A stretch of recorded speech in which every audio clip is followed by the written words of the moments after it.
Sengkarut kasus narkotika yang menjerat Irjen Pol Teddy Minahasa memasuki babak baru. Dalam sidang vonis di Pengadilan Negeri Jakarta Barat, Selasa 9 Mei 2023, ex-Kapolda Sumatera Barat itu dijatuhi hukuman penjara seumur hidup. Vonis penjara seumur hidup lebih ringan dari tuntutan jaksa penuntut umum, yakni hukuman mati. Lantas, apa sebenarnya yang membuat majelis hakim memberikan hukuman penjara seumur hidup? Benarkah masih ada hal yang meringankan bagi Jenderal Polri berkepala Pelontos tersebut?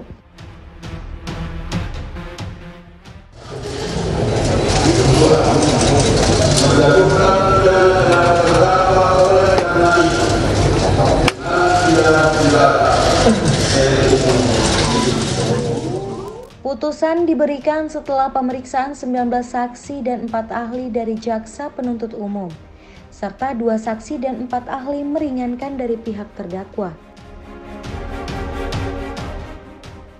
Dalam putusannya, majelis hakim meyakini Teddy Minahasa bersalah melakukan jual beli narkotika jenis sabu.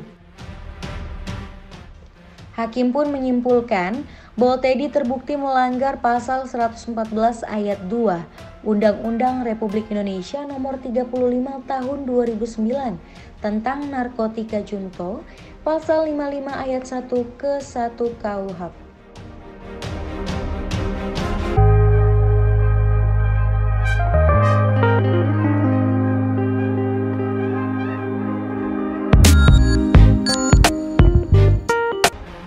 Sebelumnya, Irjen Pol Teddy Minahasa telah dituntut hukuman mati oleh JPU dalam persidangan Kamis 30 Maret 2023 lalu. Kemudian JPU juga menyimpulkan bahwa Teddy terbukti melanggar pasal 114 ayat 2 Undang-Undang Republik Indonesia Nomor 35 Tahun 2009 tentang narkotika junto, pasal 55 ayat 1 ke 1 KUHP. Oleh sebab itu, JPU meminta agar majelis hakim menyatakan Teddy Minahasa bersalah dalam putusannya nanti. Dalam tuntutan mati bagi Teddy, jaksa tak mempertimbangkan satu hal pun untuk meringankan. Sementara yang memberatkan, jaksa mempertimbangkan 8 hal dalam tuntutan Teddy Minahasa. Pertama, Teddy dianggap turut menikmati keuntungan hasil penjualan narkotika jenis sabu.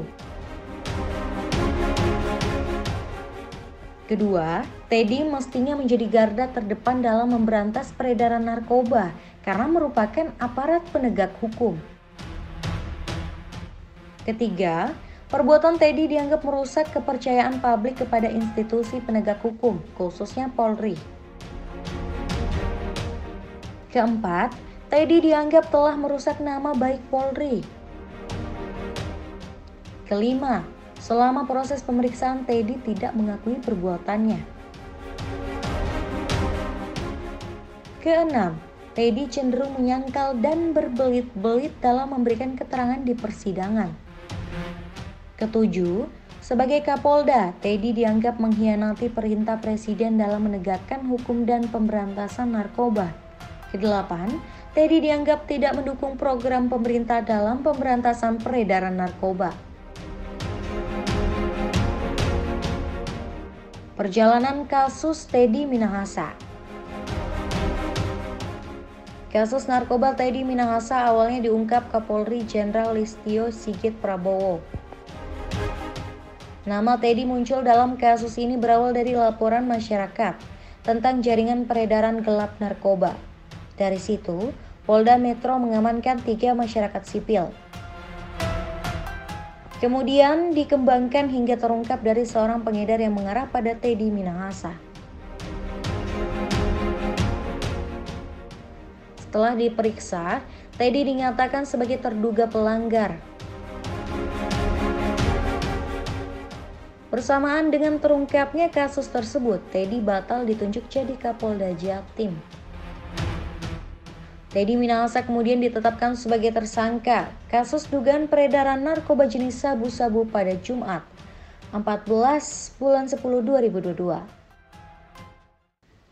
Sebelumnya, penyidik telah memeriksa Teddy sebagai saksi pada Kamis, 13 Oktober 2022. Teddy lalu ditahan di rutan Polda Metro Jaya sejak Senin, 17 Oktober 2022. Dalam kasus ini, Teddy diduga menjadi pengendali atas peredaran 5 kilo sabu barang bukti di Polres Bukit Tinggi. Kasus ini juga menyeret mantan anak buahnya, AKBP Dodi Prawira Negara dan mantan Kapolsek Kalibaru Kompol Kasranto.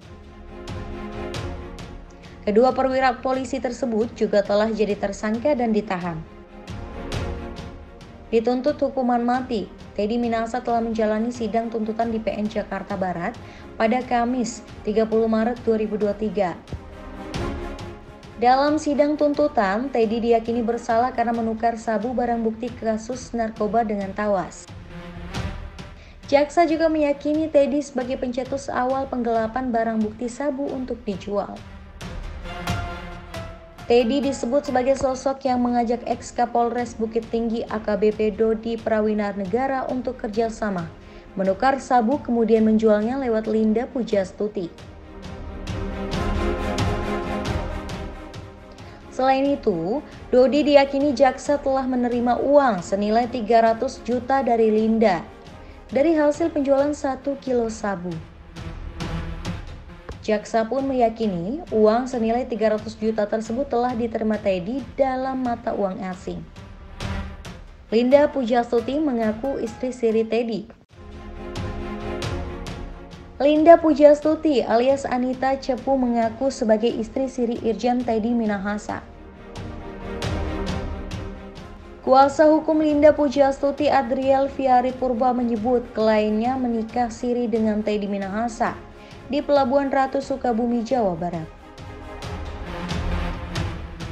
Pernikahan itu terjadi setelah keduanya kerap berhubungan badan.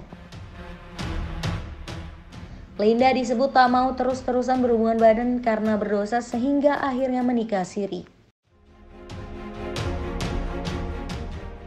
Linda mengaku kerap tidur bersama Teddy di kapal saat keduanya terlibat dalam misi penangkapan peredaran narkoba di Laut Cina Selatan.